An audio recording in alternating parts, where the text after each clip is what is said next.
Good morning, children, class 7th. How are you? I hope you will fine. This is your Hindi class. Your chapter is 17, सुनहली का कुआं। राजस्थान की लोक कथा पर आधारित प्रस्तुत पाठ सुनहली का कुआं बहुत ही शिक्षाप्रद तथा प्रेरणादायक है।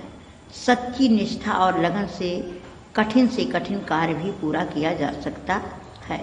इसका प्रत्यक्ष उदाहरण है सुनहली का कुआं।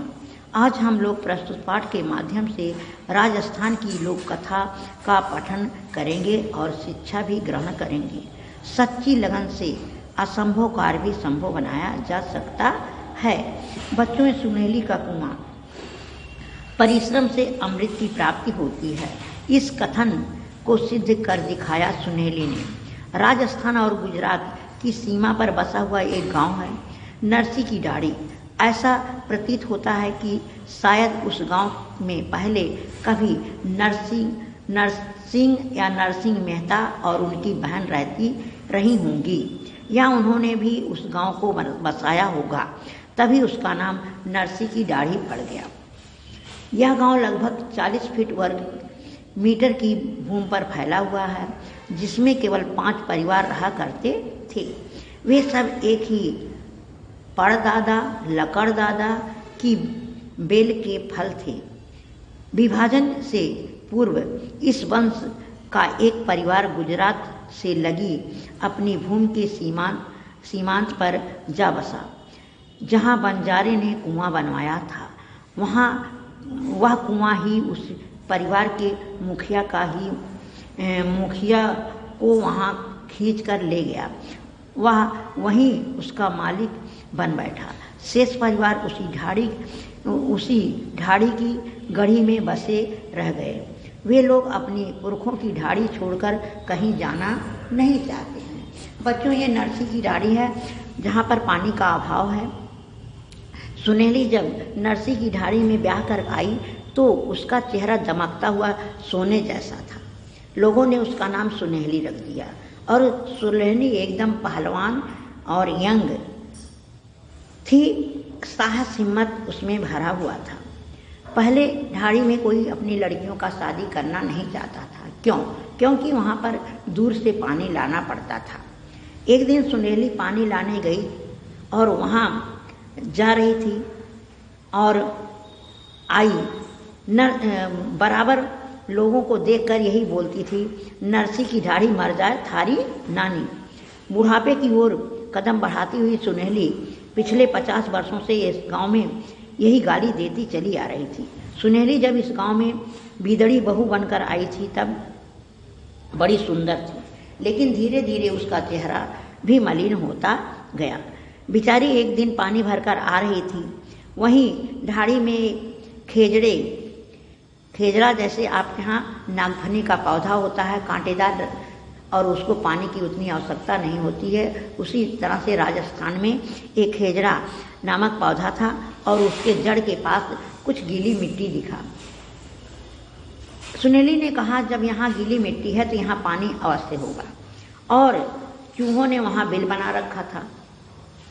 जब उसने देखा और वहाँ दलदली भूमि थी तो सुनहली ने कहा, यहाँ अगर खोदा जाए तो पानी अवश्य निकलेगा। वो घर पर गई, घड़ा रखी और फावड़ा लेकर चली आई। वहाँ पर खुदाई करने लगी और खुदाई करते करते जब शाम हो गया तो उसके दोनों बेटों ने कहा, माँ कहाँ गई? तो आकर देखती है खेजड़े के जड़ के पास फावड़ा लिए जुटी हुई है। ऐसा देखकर दोनों बच्चों भी सुनहली का साथ दिया। इस तरह से करते करते गांव के लोगों ने कहा, अरे राजस्थान में कहाँ पानी है, ये पागल हो गई है। ठाकुर ने कहा, नहीं, वो पागल नहीं हुई है, उसका साहस मेहनत सफल होगा। अंत में सुनहली ने वहाँ कुआं खोदकर दिखाई दिया। जब पानी निकला तो सब लोग हाहाकार करने लगे और जय बोलने लगे। एक बूढ़े ठाकुर ने आकर कहा, भाई तुम इस ढाड़ी की जय ना बोलो, सुनहली की जय बोलो, क्योंकि इसकी मेहनत से यहाँ कुआं खोदा गया। इस प्रकार से सारा मध्य प्रदेश सुनहली की जय जयकार से गूंज उठा। ये आपकी कहानी थी। कहानी में बच्चों देखिए प्रश्नोत्तर है। प्रश्नोत्तर है, इस पाठ के में किस समस्या का वर्णन किया गया है? इस पाठ में पानी की समस्या का वर्णन किया गया है। प्रश्न नंबर 2 है, नरसी की ढाड़ी गांव कहाँ बसा हुआ है? नरसी की ढाड़ी गांव राजस्थान और गुजरात की सीमा पर बसा हुआ है।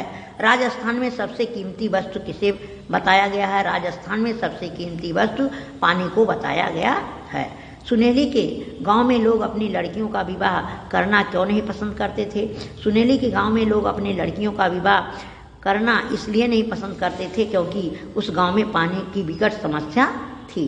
खेजड़े की जल में सुनेली क्या देकर प्रसन्न हुई? खेजड़े के जल में गीली मिट्टी देकर सुनेली प्रसन्न हो गई।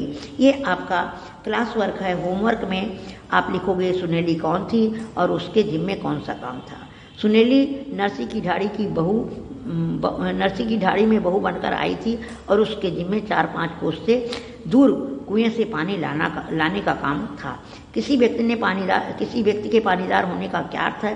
किसी व्यक्ति के पानीदार होने का अर्थ है अपने व्यवहार व बात का सच्चा होना। फिर है, सुनेली का नाम सुनेली क्यों पड़ा? सुनेली का नाम सुनेली इसलिए पड़ा क्योंकि वह जब ब्याह कर आई थी तो वह उसका चेहरा सौंदर्य स्वर्ण के समान दमकता था। सुनेली ढाड़ी को गाड़ी क्यों देती थी? सुनेली ढाड़ी को गाड़ी इसलिए देती थी क्योंकि वहाँ पानी नहीं था और उसे 4-5 कोस से पानी लाना होता था। नरसी की ढाड़ी में लोग अपनी बेटियों का विवाह क्यों नहीं करते थे? क्योंकि वहाँ पानी का अभाव था और पानी दूर से लाना पड़ता था, इसलिए लोग अपनी बेटियों का विवाह वहाँ करना नहीं चाहते थे। ये आपका क्लास वर्क होमवर्क है और ये क्लास वर्क है। आशा करते हैं कि आप लोग नीट एंड क्लीन लिखोगे। Okay, bye.